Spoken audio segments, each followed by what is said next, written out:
اسلام آباد میں بے گناہ پشتونوں کو بلا جواز گرفتار کیا جا رہا ہے۔ وزیر اعلیٰ خیبر پختونخوا علی امین گنڈاپور کا الزام، وزیر اعظم پاکستان کو خط لکھ دیا۔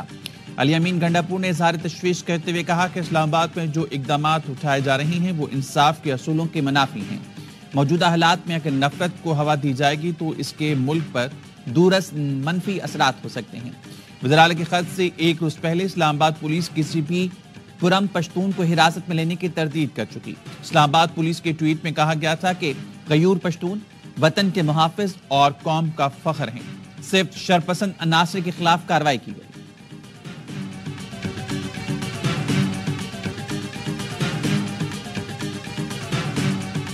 پی ٹی آئی مظاہرین نے رینجرز اور پولیس اہلکاروں کے سروں میں کیلوں والے ڈنڈے مارے، اپنے بچوں کو محفوظ جگہ چھوڑا ہوا ہے کہ آنچ بھی نہ آئے، قوم کے بچوں کو مرنے اور مارنے کے لیے میدان میں لے آئے۔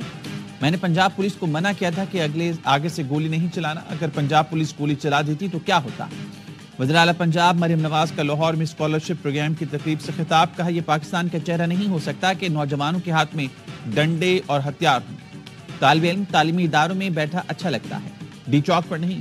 احتجاج کے نام پر بچوں کے مستقبل سے نہ کھیلا جائے۔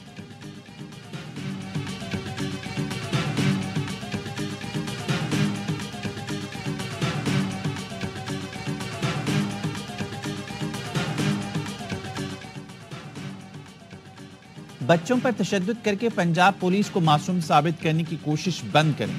پرم مظاہرین پر ظلم کی حد کہہ دی۔ حکومت نے صدر بیلاروس کے سامنے پاکستان جمہوریت کا پردہ چاک کیا۔ مشیر اطلاعات کے پی بیرسٹر سیف الدین کہا مریم نواز ڈرامہ رچا رہی ہیں، سچ بولنا کب سے بھول چکی۔ جس دن مریم نواز کا حساب ہوگا وہ دن پاکستانی قوم کی فتح کا دن ہوگا۔ حکومت کے جانے تک دھرنے دیں گے۔ انتشار پھیلانے کا سبب یہ لوگ ہیں، ہم نہیں۔ شبلی فراز نے کہا ہم جنگجو نہیں، عام شہری ہیں۔ حکومت کے سلوک سے لگا جیسے ہم اس ملک کے باشندے ہی نہیں۔ سلمان اکرم راجہ نے کہا ہمارے خلاف دھڑا دھڑ مقدمات بن رہے ہیں، اب عدالتی نظام کا امتحان ہے۔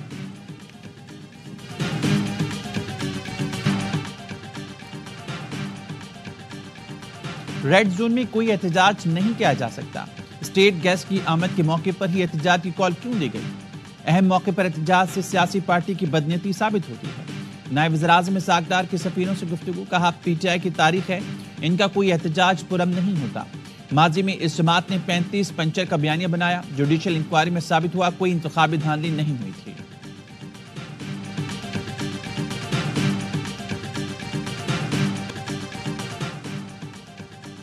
ڈی چوک پر احتجاج پر پی ٹی آئی رہنماؤں کے خلاف مزید 10 مقدمے درج۔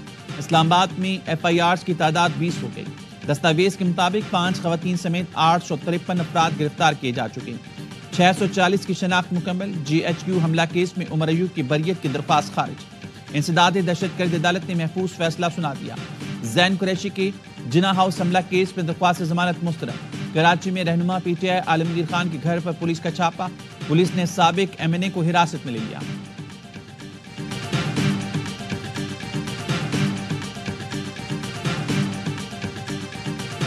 پشاور کے گورنر ہاؤس میں جو ہے وہ گورنر کی طرف سے ایک آل پارٹیز کانفرنس کا انعقاد کیا جا رہا ہے۔ اس کی ضرورت اس لیے پیش آئی، کافی عرصے سے میں دیکھ رہا ہوں کہ صوبائی حکومت جو ہے امن و امان قائم کرنے میں ناکام ہو چکی ہے۔ صوبائی حکومت غافل ہے امن قائم کرنے میں، چاہے وہ جنوبی اضلاع کے ہوں، چاہے وہ مرج ڈسٹرکٹ کے ہوں، چاہے وہ کرم کے ہوں۔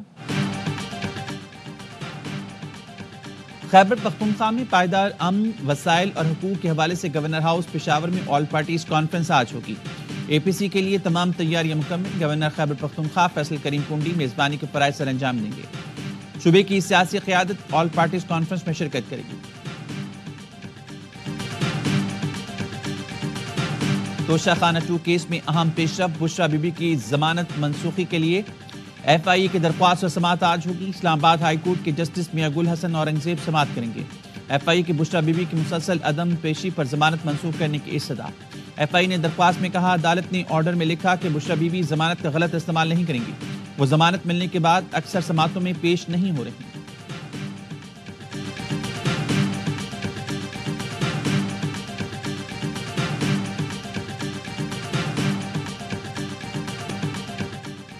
وزیر اعظم اور سعودی ولی عہد کے درمیان 6 مہینے میں 5ویں ملاقات۔ ریاض میں ہوئی ملاقات میں اقتصادی تعلقات کو مزید فروغ دینے پر اتفاق۔ وزیر اطلاعات عطا تارو نے بتایا ملاقات غیر معمولی، سعودی عرب سے مزید سرمایہ کاری آئے گی، دونوں ملکوں کے درمیان طے پانے والے معاہدے حقیقت کا روپ دھا رہے ہیں۔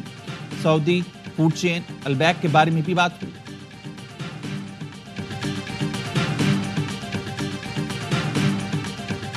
پیپلز پارٹی سے صدر کا تعلق نہیں ہوتا، یا جس پارٹی سے بھی صدر کا کسی پارٹی سے تعلق نہیں ہوتا، ریاست سے تعلق ہوتا ہے۔ ممکن ہے کہ ریاست میں کوئی پرابلم ہو۔ اس ایشو پہ بلاول جو ہے پہلے بھی ہمارے ساتھ تھے، اب بھی ہمارے ساتھ تھے۔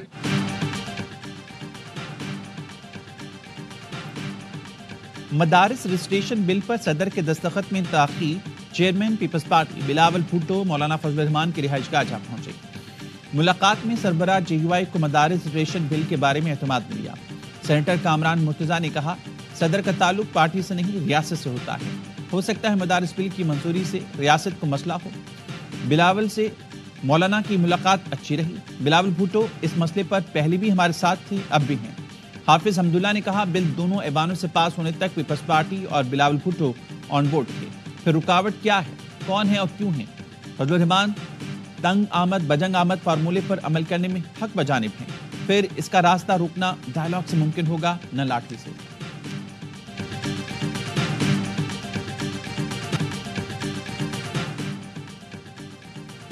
بھارتی پروپیگنڈا اور سازشوں کا منہ توڑ جواب دیں گے، بنگلہ دیش کی سیاسی جماعتیں مودی سرکار کے خلاف متحد ہو گئیں، تمام سیاسی جماعتوں کا عبوری حکومت کا بھرپور ساتھ دینے کا اعلان۔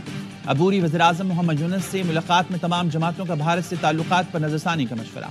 بھارت میں بلوائیوں کا بنگلہ دیش کے اسسٹنٹ ہائی کمیشن پر دھاوا۔ تریپورہ میں مشتعل افراد نے دفتر میں داخل ہو کر بنگلہ دیش کا جھنڈا پھاڑ دیا، توڑ پھوڑ کی۔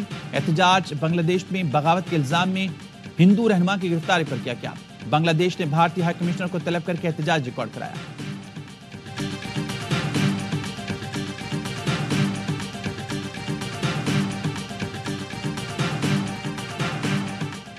اور معروف اداکار فہد مصطفیٰ برطانوی پارلیمنٹ سے 2 اعزاز پانے والے پہلے پاکستانی بن گئے۔ ہاؤس آف کامنز کا کلچرل امپیکٹ ایوارڈ ناسیا، ہاؤس آف لارڈز کا گلوبل کلچر یونٹی ایوارڈ برطانوی وزیر لارڈ واجد خان نے پیش کیا۔